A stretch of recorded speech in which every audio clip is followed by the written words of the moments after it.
차마 말할 수 없었던 여름의 비밀. 당신이라면 이 이야기를 끝까지 들을 수 있을까요? 안녕하세요. 제 이름은 한서연, 올해 56세입니다. 이 얘기를 꺼내기까지 참 오랜 시간이 걸렸습니다. 부끄럽고 죄책감도 있지만 제 인생에서 가장 뜨거웠던 순간이었거든요. 저는 남편 박재호와 30년 넘게 살았습니다. 대학에서 만나 결혼하고 온 삶을 함께 했죠. 그런데 2022년 봄 남편이 췌장암 판정을 받았습니다. 1년 반 동안 투병 끝에 결국 세상을 떠났습니다. 마지막 반년은 직장을 그만두고 간병에 매달렸습니다. 점점 말라가는 남편을 보는 건 고통이었어요. 장례를 치른 후 저는 정말 아무것도 할 수 없었습니다.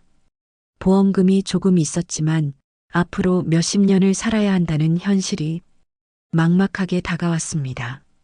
그보다 더 견디기 힘든 건 외로움이었습니다. 특히 밤마다 옆자리가 비어 있다는 사실이 숨을 막히게 만들었어요. 새벽에 깨면 다시 잠들지 못하는 날이 많았죠. 그래서 2023년 여름 마음을 다잡았습니다. 차라리 새벽부터 일을 나가자. 그게 덜 힘들겠다고 생각했어요. 분당의 한 대단지 아파트 청소 일을 시작했습니다. 새벽 4시부터 6시까지 복도와 계단을 걸레질하고 엘리베이터와 로비를 닦는 일이었습니다. 출근 첫날은 정말 잊을 수 없습니다. 6월 중순 찜통 같은 새벽 공기에 온몸이 금방 땀으로 젖었죠. 그때 들려온 낮고 차분한 목소리. 고생 많으십니다. 잠깐 쉬다 가세요. 경비실에서 저를 부른 사람이 있었습니다. 키가 크고 어깨가 넓은 50대 후반쯤 되어 보이는 남자. 그가 정민수 씨였습니다. 시원한 에어컨이 돌아가는 경비실에 들어서자 얼음물이 제 앞에 놓였습니다. 그 물을 마시는 순간 눈물이 날 뻔했어요. 남편이 떠난 후 이렇게 따뜻한 배려를 받아본 게 처음이었으니까요. 감사해요. 정말 고맙습니다. 제가 말하자 민수 씨는 조용히 웃었습니다. 그 웃음 속에서 왠지 모를 외로움이 보였습니다. 그날 이후 저는 새벽이 기다려졌습니다. 처음엔 시원한 에어컨 때문이라 생각했죠. 하지만 점점 민수 씨와의 짧은 대화가 하루 중 가장 편안한 순간이 되었습니다. 오늘도 더우시죠? 선풍기 더 세게 틀어드릴까요? 그런 세심한 말 한마디가 왜 그렇게 마음에 와닿았는지 모릅니다. 남편도 좋은 사람이었지만 감정 표현에는 서툴렀습니다. 32년 결혼 생활 동안 사랑한다는 말을 손에 꼽게 들었으니까요. 민수 씨는 달랐습니다. 냉장고에 시원한 음료를 준비해 두고 땀 흘린 제게 수건을 건네주었죠. 그 작은 배려들이 저를 자꾸 웃게 만들었습니다. 혹시 이런 이야기 궁금하시죠? 그렇다면 구독과 좋아요, 댓글 부탁드립니다. 여러분의 반응이 제게 큰 힘이 됩니다. 며칠 지나자 저는 민수 씨에게 집에서 만든 오이 냉국과 김치를 가져다 주기 시작했습니다. 그는 이렇게까지 안 하셔도 돼요. 라며 당황했지만 사실 저는 일부러 양을 더 많이 만들고 있었어요. 누군가를 위해 음식을 준비한다는 설렘이 다시 살아나고 있었으니까요. 그리고 어느 날 그가 제게 처음으로 자신의 이야기를 꺼냈습니다. 서연 씨, 혼자 사세요? 저는 고개를 끄덕이며 대답했습니다. 네, 남편이 작년에 세상을 떠났어요. 민수 씨의 표정이 잠시 어두워졌습니다. 저도 그래요. 아내가 3년 전에 그 짧은 말에 우리 사이에는 말하지 않아도 통하는 공감대가 생겼습니다. 그날 이후 우리 대화는 조금씩 깊어졌습니다. 처음에는 날씨나 일상 이야기가 전부였지만 점점 서로의 과거까지 자연스럽게 꺼내게 되었죠. 민수 씨는 이 아파트에서만 30년을 살았다고 했습니다. 아내와 함께 시작한 신혼집이었고 결혼기념일과 휴가, 주말 아침까지 온갖 추억이 깃든 곳이었죠. 하지만 아내가 세상을 떠난 뒤 혼자 남은 집은 그에게 너무 넓고 공허했다고 합니다. 그래서 떠나기보다는 이곳에 남아 경비원 일을 시작했다고 하더군요. 아내와 함께 보냈던 거리를 걷고 같이 갔던 시장을 지나며 그녀의 흔적을 느끼는 게 힘들면서도 놓고 싶지 않은 기억이라 했습니다. 그 이야기를 듣는 순간 제 마음 한쪽이 먹먹해졌습니다. 저도 비슷했으니까요. 남편과 마지막 몇 년은 병원 이야기, 약 이야기뿐이었지만 그래도 그 사람과 함께 살던 시간이 내 인생의 전부였다는 걸 그가 떠난 후에야 알게 되었죠. 7월이 되자 더위는 본격적으로 기승을 부렸습니다. 새벽 4시에도 습도가 높아 조금만 움직여도 등줄기에 땀이 흘러내렸습니다. 그날도 청소를 마치고 경비실에 들어섰는데 민수 씨가 평소보다 서둘러 의자를 내주더군요. 오늘은 정말 덥죠? 얼른 앉으세요. 에어컨 바람이 뺨을 스치자 마치 천국에 온 듯 시원했습니다. 그런데 선풍기 바람에 무언가가 바닥으로 떨어졌습니다. 주워보니 사진이었습니다. 젊은 시절에 민수 씨와 한 여자가 바닷가에서 활짝 웃고 있었습니다. 여자의 눈빛은 민수 씨를 깊이 사랑하는 듯 했고 그 웃음이 참 예뻤습니다. 아, 그거. 민수 씨가 당황하며 손을 뻗었습니다. 아내분이신가요? 제가 조심스럽게 묻자 그는 고개를 끄덕였습니다. 결혼 10주년 때 부산 여행이었어요. 아내가 바다를 무척 좋아했거든요. 그의 목소리가 작아졌습니다. 그 눈에 맺힌 물기를 보자 제 가슴도 함께 저려왔습니다. 나도 떠오르는 사람이 있었습니다. 남편과 마지막으로 여행을 갔던 날, 그날은 웃음보다 피곤이 많았고 그마저도 사진 몇 장 없이 지나갔죠. 서로에게 무관심해져 있던 시절이었으니까요. 저도 그래요. 남편이 떠나기 전 몇 년은 진짜 대화를 나눈 적이 거의 없었어요. 제 말에 민수 씨는 고개를 끄덕이며 간병 생활이 힘드셨겠어요. 라고 했습니다. 그 한마디에 울음이 터질 뻔했습니다. 남편이 아플 때는 강해야 한다고 스스로를 다독였고 그가 떠난 후에는 슬퍼할 시간조차 없이 생활을 이어가기 바빴으니까요. 민수 씨는 물컵에 시원한 물을 채워주며 많이 외로우셨죠? 하고 물었습니다. 네, 특히 밤에 혼자 있으면 너무 무서워요. 그래서 이 일을 시작한 것도 있어요. 그는 자신의 이야기도 털어놓았습니다. 아내가 세상을 떠난 후 집에 혼자 있으면 그녀의 목소리가 들리는 것 같아 밤 근무를 신청했다고 했습니다.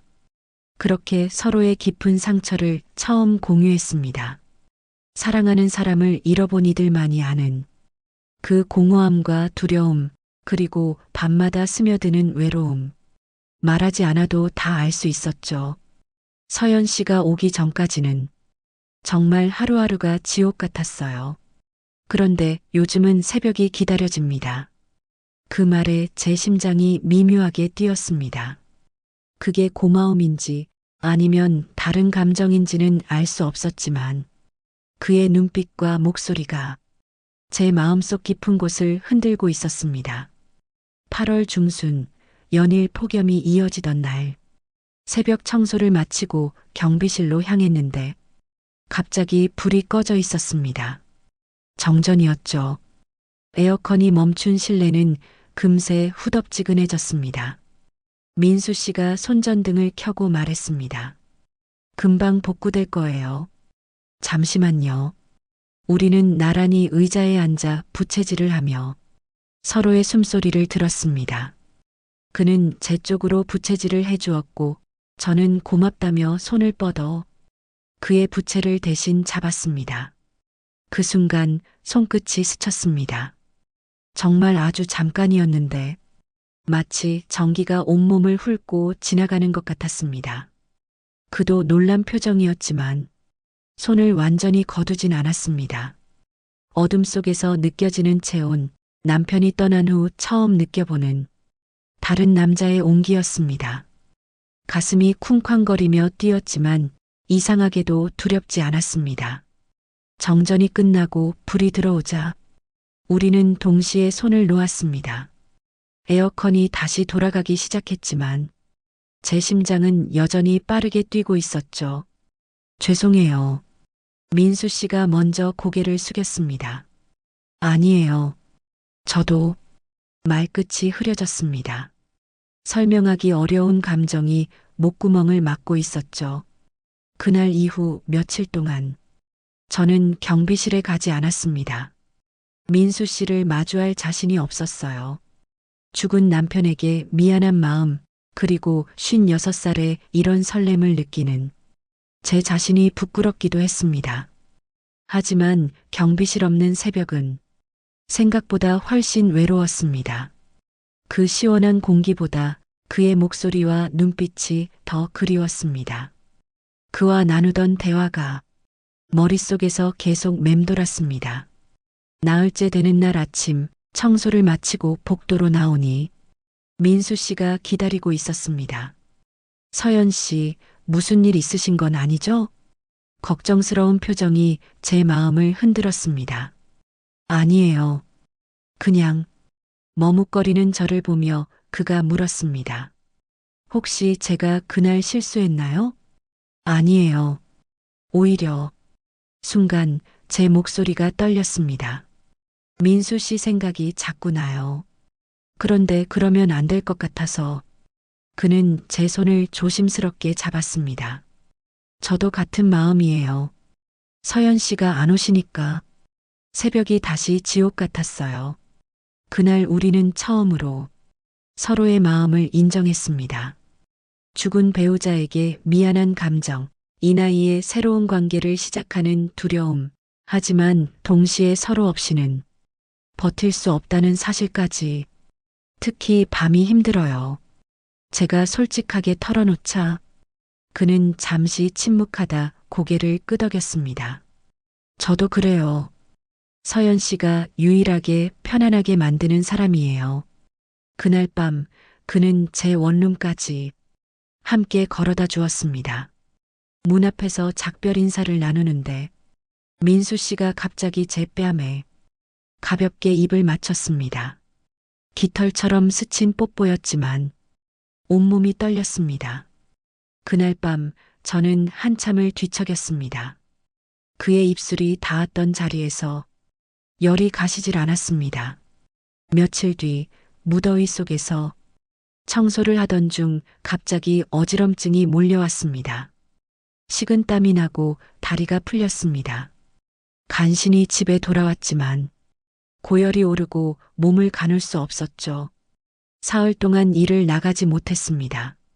작은 원룸에 에어컨도 없어 선풍기 바람으로 버티는 게 한계였고 입맛도 잃어 물조차 거의 마시지 못했습니다. 사흘째 저녁 문을 두드리는 소리가 들렸습니다. 서연 씨, 괜찮으세요? 문 밖에서 들려온 목소리는 분명 민수 씨였습니다.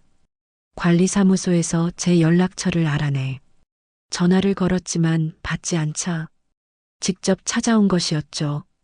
문을 열자 그는 놀란 얼굴로 저를 부축했습니다. 이게 무슨 꼴이에요? 며칠을 제대로 못 드신 거예요? 그는 급히 약국으로 달려가 해열제와 이온음료, 죽까지 사왔습니다. 이렇게까지 안 하셔도 돼요. 제가 미안해하자 그는 단호하게 말했습니다. 이 더위에 혼자 아프시면 안 되죠. 제가 없었으면 어떻게 하실 뻔했어요? 그는 젖은 수건으로 제 이마를 닦아주고 죽을 한 숟가락씩 먹여주었습니다. 오랫동안 누군가의 돌봄을 받은 적이 없었기에 그 손길이 더 낯설고 또 따뜻했습니다. 정우 씨도 제가 아플 때 이렇게까지 곁을 지켜준 적은 없었죠. 그저 병원 가봐 한마디가 전부였습니다. 민수 씨, 고마워요. 제 눈가가 젖자 그는 당황하며 말했습니다. 울지 마세요. 제가 옆에 있잖아요. 그 한마디에 눈물이 더 쏟아졌습니다. 그날 밤 그는 집에 가지 않았습니다. 밤에 혼자 두면 안 될 것 같아요. 여기 있을게요. 작은 원룸에서 함께 보내는 밤, 처음엔 떨렸지만 이상하게 안심이 됐습니다. 열이 오를 때마다 그는 젖은 수건을 다시 적셔와 제 이마에 올려주었고 어느 순간 그의 시선이 제 눈에 머물렀습니다. 숨이 가빠지기 시작했고 저도 그를 바라보았습니다. 민수 씨 저도 제 말이 끝나기도 전에 그의 입술이 제 이마, 뺨, 그리고 마지막으로 입술에 닿았습니다. 그의 입술이 닿은 순간 온몸에 전기가 흐르는 듯 했습니다. 오래 잊고 지냈던 설렘이 심장에서부터 퍼져나왔습니다. 민수 씨의 키스는 조심스러우면서도 간절함이 담겨 있었습니다. 마치 오랜 기다림 끝에 겨우 손에 넣은 보물을 놓치고 싶지 않다는 듯이 그의 손이 제 뺨을 감싸고 천천히 어깨를 스쳤습니다. 아프시면 언제든 말해요. 그 한마디에 몸보다 마음이 더 풀렸습니다. 우리는 조심스레 서로를 끌어안았습니다. 그동안 눌러왔던 외로움과 그리움이 한꺼번에 터져나오는 듯 했습니다. 그렇게 우리는 하나가 되었고 서로의 체온을 나누며 긴 밤을 함께 보냈습니다. 밤새 민수 씨는 제 머리카락을 쓰다듬으며 속삭였습니다. 서연 씨 사랑해요. 그 말은 내 마음 깊은 곳을 울렸습니다. 눈물이 저절로 흘러내렸지만 이번엔 슬픔이 아니라 안도와 행복의 눈물이었습니다. 새벽이 밝아올 무렵 그는 제 손을 꼭 잡은 채 잠들어 있었고 저는 그 손을 놓고 싶지 않았습니다. 이렇게 편안한 밤을 보낸 게 도대체 얼마만인지 몰랐습니다. 아침이 되자 민수 씨는 주방에서 간단한 미역국을 끓였습니다. 뜨끈한 국물이 목을 타고 내려가자 몸뿐 아니라 마음까지 따뜻해졌습니다. 이제 좀 괜찮으세요? 네, 덕분에요. 짧은 대답이었지만 제 표정에는 감사가 다 담겨 있었습니다. 그 후로 우리는 더 이상 서로의 마음을 숨기지 않았습니다. 새벽마다 경비실에서 만나 커피를 마시고 짧게는 10분, 길게는 30분씩 이야기를 나누었습니다. 민수 씨는 가끔 제가 먹을 수 있도록 과일이나 간식을 준비했고 저는 집에서 반찬을 더 만들어 그에게 가져다 주었습니다. 그렇게 우리의 하루는 자연스럽게 얽혀갔습니다. 9월 초 아침 저녁으로 선선한 바람이 불기 시작할 무렵 민수 씨가 진지한 표정으로 말했습니다. 서연 씨, 저랑 같이 살지 않으실래요? 그의 제안에 제 가슴이 세차게 뛰었습니다. 각자 혼자 사는 것보다 함께하는 편이 더 안전하고 마음도 편할 거라는 이유였습니다. 사실 저도 비슷한 생각을 하고 있었지만 쉽게 대답할 수는 없었습니다. 우리 이렇게 해도 될까요? 남들이 뭐라고 할까요? 그는 제 손을 꼭 잡으며 말했습니다. 서연 씨, 우리 나이가 몇이에요? 이제 남 눈치 볼 나이는 지났잖아요. 우리가 행복하면 그게 전부 아닌가요? 그 말에 제 마음속 망설임이 조금씩 사라졌습니다. 남편에 대한 미안함이 완전히 사라진 건 아니었지만 민수 씨 없는 시간을 다시 보내고 싶지는 않았습니다. 근데 돈 문제도 있고 그건 걱정 마세요. 제가 살던 집이 있습니다. 아내와 살던 곳인데 이제는 새로운 추억을 만들고 싶어요. 서연 씨와 함께요. 그 진심이 제 마음에 깊게 와 닿았습니다. 아내의 흔적이 남은 집에 저를 들인다는 건 그에게도 큰 결심일 테니까요. 좋아요. 함께 살아요. 그 순간 그는 제 어깨를 꼭 안았습니다. 56에 시작하는 새로운 동거, 생각지도 못했던 선택이었지만 이상하게 두렵지 않았습니다. 이사 당일 민수 씨의 집 문을 열었을 때 가슴이 이상하게 두근거렸습니다. 3년 전 세상을 떠난 아내의 흔적이 아직 곳곳에 남아 있었지만 민수 씨는 미리 많은 걸 정리해 두었습니다. 불편하시면 언제든 말씀하세요. 그의 눈빛에서 진심이 느껴졌습니다. 괜찮아요. 오히려 고마워요. 이렇게 좋은 집에서 함께 살 수 있어서. 집은 넓고 따뜻했습니다.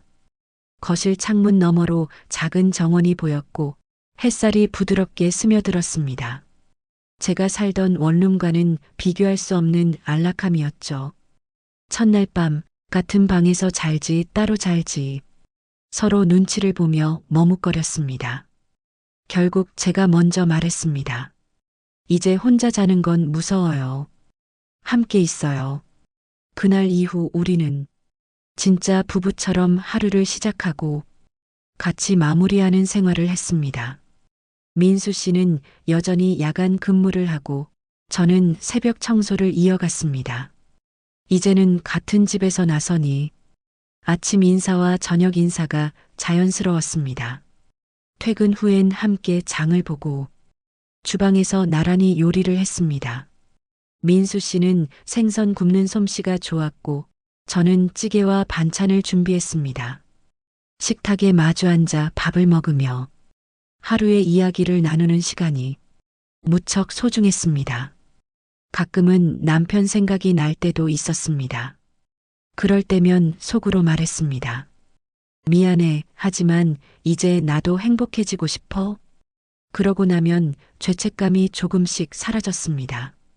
민수 씨도 자신의 아내 이야기를 가끔 꺼냈습니다. 하지만 그럴 때마다 우리는 서로의 손을 잡고 조용히 미소 지었습니다. 과거에 사랑이 있었기에 지금의 우리도 있다는 걸 알았으니까요. 우리 집에는 웃음이 늘어났습니다. 아침에 눈을 뜨면 커피 향이 났고 퇴근 후 집에 돌아오면 불 켜진 거실과 기다리는 사람이 있었습니다. 그 소소한 행복이 얼마나 큰 힘이 되는지 몰랐습니다. 주말이면 가까운 공원에 산책을 나갔습니다. 손을 꼭 잡고 걷다 보면 마치 젊은 연인이 된 듯한 기분이 들었습니다. 사람들의 시선이 가끔 느껴졌지만 우린 개의치 않았습니다.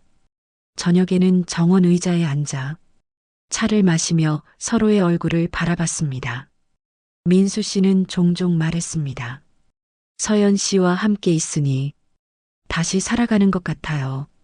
그 말을 들을 때마다 제 가슴도 따뜻해졌습니다. 혹시 이 영상을 보시는 분들 중 저처럼 혼자가 된 뒤 외로움에 힘들어하는 분들이 계신가요? 나이 때문에, 주변 시선 때문에 마음을 닫고 계시진 않나요? 저는 말씀드리고 싶습니다. 사랑에는 나이가 없습니다. 행복은 기다린다고 찾아오는 게 아니라 마음을 열고 다가갈 때 오는 거라는 걸요. 물론 쉽지 않은 선택이었습니다. 죽은 배우자에 대한 미안함, 현실적인 문제, 주변의 시선까지 수많은 고민이 있었지만 결국 제가 선택한 건 제 행복이었습니다. 지금 이 순간 민수 씨와 함께하는 하루하루가 지난 몇 년 중 가장 빛나고 있습니다. 다시 웃을 수 있다는 것, 다시 설렐 수 있다는 것이 얼마나 큰 선물인지 모릅니다. 혹시 여러분도 마음 한구석에 새로운 사랑을 향한 갈망이 있다면 한 걸음만 용기 내보세요. 그 한 걸음이 인생을 바꿀 수 있습니다. 이 이야기가 누군가의 마음에 작은 불씨가 되길 바랍니다. 혹시 오늘 제 얘기에 마음이 움직이셨다면 좋아요와 구독, 그리고 댓글로 여러분의 생각을 들려주세요. 그 한마디 한마디가 저에게는 큰 힘이 됩니다. 지금까지 들어주셔서 감사합니다. 우리 모두의 인생에 늦게라도 다시 피어나는 따뜻한 사랑이 함께하길 바랍니다.